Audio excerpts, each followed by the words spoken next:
Hey, I have 2 fence pickets and I'm gonna make 2 birdhouses. One for a chickadee house, one for a bluebird house. Whichever video you're watching, there's another video for the other one, so check it out. So if you watched the bluebird video, we did quite a few measurements on there. This chickadee house, no tape measure. Let's do this. So what I'm gonna do here is I'm just gonna take my fence picket and I'm gonna swing out to 45 degrees. And the first cut I make is just going to be running 45 right to the end there. Now, I want to make a 90-degree cut here. So I'm coming back this way. All I'm gonna do is flip my board over and once again, run it to that point right there. I come here. What it did is it gave me this. Ready? Here's where it gets confusing. I'm gonna flip it over again and do the exact same thing. So run it up to the point. And if I really want to make sure they match, another thing you can do is I can put this one on here, line up my end, and make sure that that really hits the same spot to make sure I really get the same size. So what I have now is these 2 pieces. So what I'm gonna do now is I'm gonna keep this saw at 45, but I'm gonna turn my board this way. Now, if you can't do this with your saw, I could also try and do a bevel cut. And what that'd be is if I cut it here, and if your saw will let you go down this way, I could go to 45 degrees. I don't like making bevel cuts, so I'm going to keep myself at 45 here, and I'm going this way, and I'm just gonna go right even with where this is, because I wanna get rid of that triangle, but I might as well do it while making my next cut. So I'm gonna come down here and do a 45. I have my 45-degree angle right there. Okay, I said we weren't using a tape measure, but I do need a pencil. So what I'm gonna do here, if you think about how these houses work, this is basically gonna be like as if it was on a back here, and then the house comes out and down like that. So what I want is my bottom piece here. So I put my 45-degree angle here, and that 45, try and do this the best way you can see it, would be like this. All right, because the back would be here, that would sit flush with it. There's my 45, so I want to cut a line even with the end right here. So I'm just going to make a mark right there, and that's just going to be a straight cut down.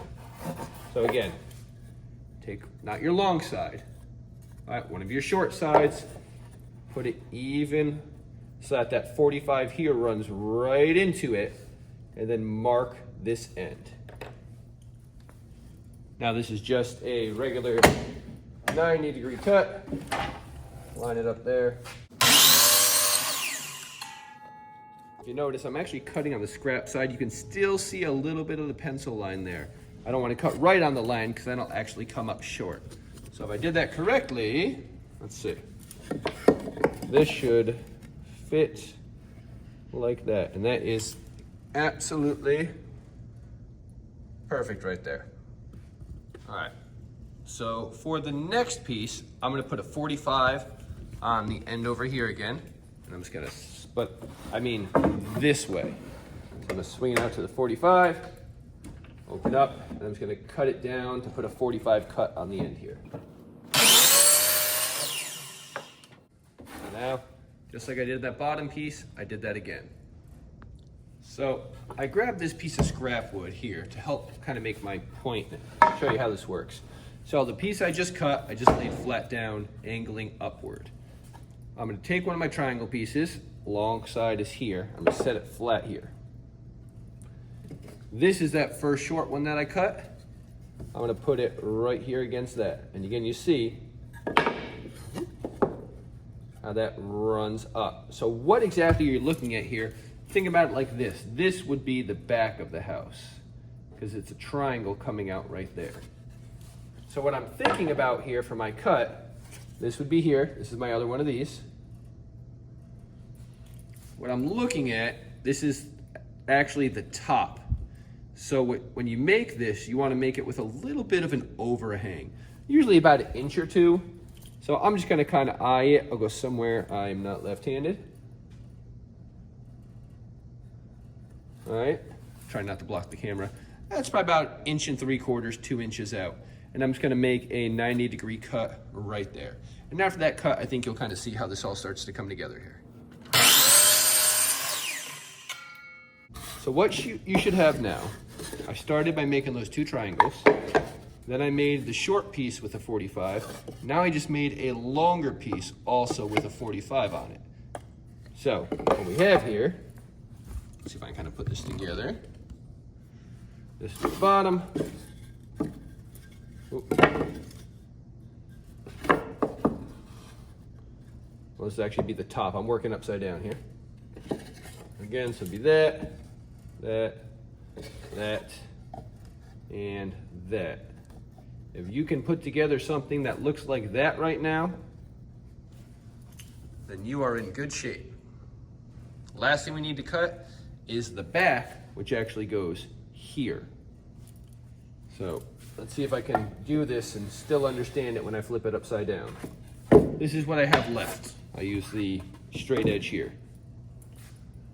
I would be flipping these this way.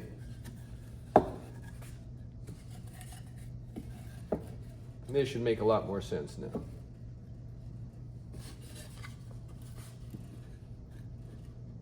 Now, hopefully you can see the chickadee house.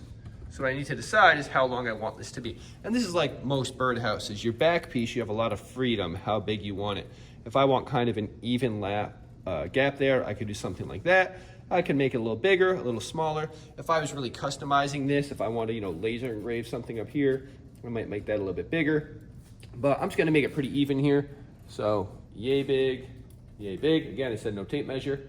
I think yay big is technically an official measurement. And now, just a 90-degree cut. And we have some scrap left over. Save that for another birdhouse. Right before I made this, I made a bluebird house. A bluebird house has a 1.5 inch hole. However, most of what I've read says that chickadees prefer a 1.25 inch hole. So I'm gonna swap this bit out and put in the 1.25 inch bit. If you make the hole too big, other kinds of birds can get into it. And if you're making it for a specific species, you want to make sure they're the ones to get in. So, 1.25 inch bit.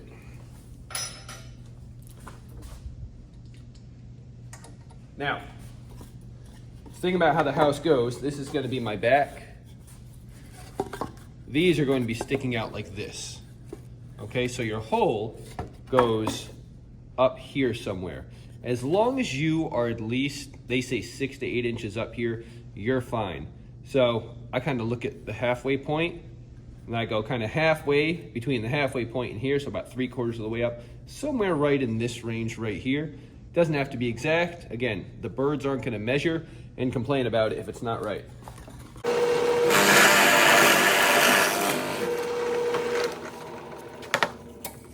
So why did the bird get in trouble in class? He got caught tweeting. All right, got all my stuff over here. So again, let's kind of lay this out. There's my back.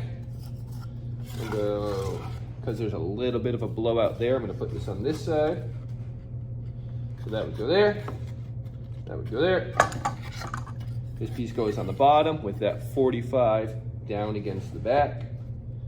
And that should fit nicely even with those, which it does. And then this other one, again, the 45 goes against the back. And it's going to hang down like that. And that is what a chickadee house looks like. So, let's get this set up. And we'll put this thing together. So I'm thinking the easiest thing to do would probably be to start with the triangles. I'm gonna put glue on both bottoms here. And I know I'm starting to get low on glue. It's time to go shopping. I'm going basically kind of going to the middle of the board. about that. And I want to make sure this one is even with it. So I'm just going to kind of use this board as a reference. I'll put that straight across. So when I come here, should be in about the same spot. All right, now I'll put a little glue up here.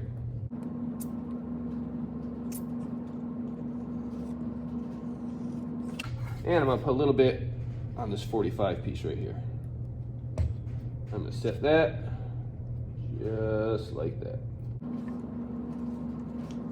Got a little glue oozing out in the back. Take care of that. I'm gonna make sure everything lines up nicely. And this is a good time. I'm not gonna try and flip it and pop nails in the back, but this would be a good time I can put some nails in right here. And I'm just using 1.5 inch brad nails. I'm gonna kind of spin this so I can really see how I'm lined up. And I'm making sure this is nice and flush right there. Get that, put one up high. Oh, made a little kick out. So, a couple options now. So if you can see, that nail popped out just a hair.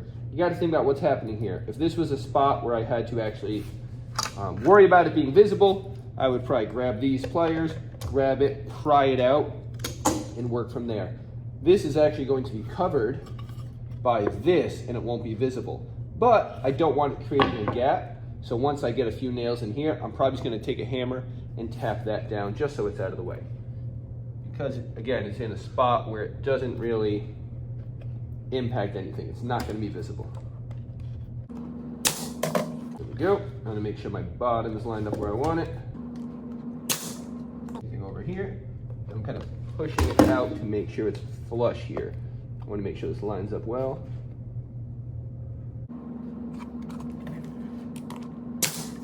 There we go. Now, before I go hammering that down, I do want to get the back attached because I don't want it moving around too much.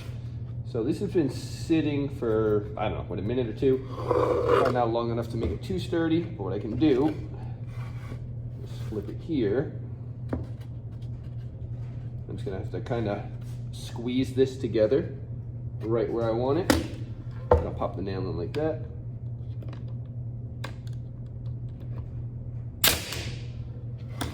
Now do the bottom.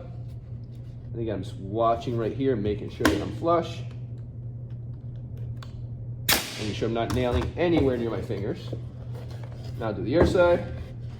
Again, I'll kind of move this, make sure I get it right where I want it. Nice and flush.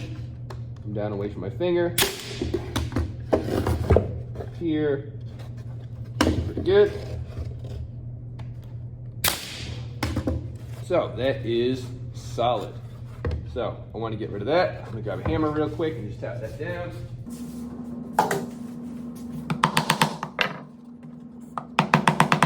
There we go. So you can see that is tapped in. Now I just got to put the top on. So I'm going to put some glue on here. Said I'm going to put some glue on here. Once again, put some glue on here. Sits there. All right, and pop in some nails.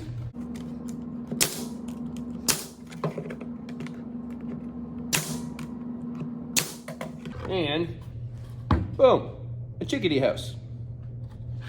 Now, some people insist that you have to make birdhouses that can be open for cleaning them out.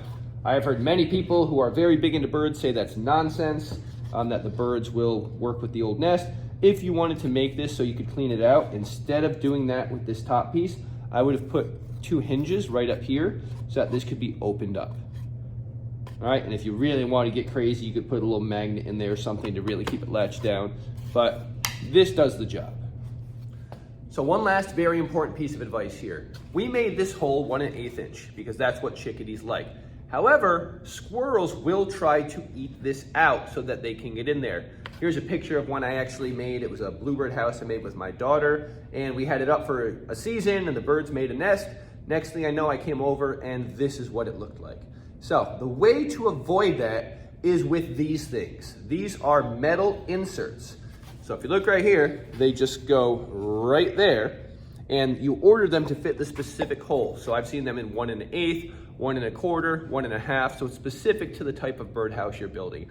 Now, if you're just making one birdhouse, maybe you don't need it. I mean, understand squirrels might get in, because I've never seen where you can order just one. Usually you have to buy a kit, but if you click that link below, it'll take you to all the different ones. Usually you have to buy a few of them, and you'll have enough for a few birdhouses. So that'll make a big difference keeping squirrels from getting in there and destroying the nest and destroying the birdhouse you just worked so hard to build.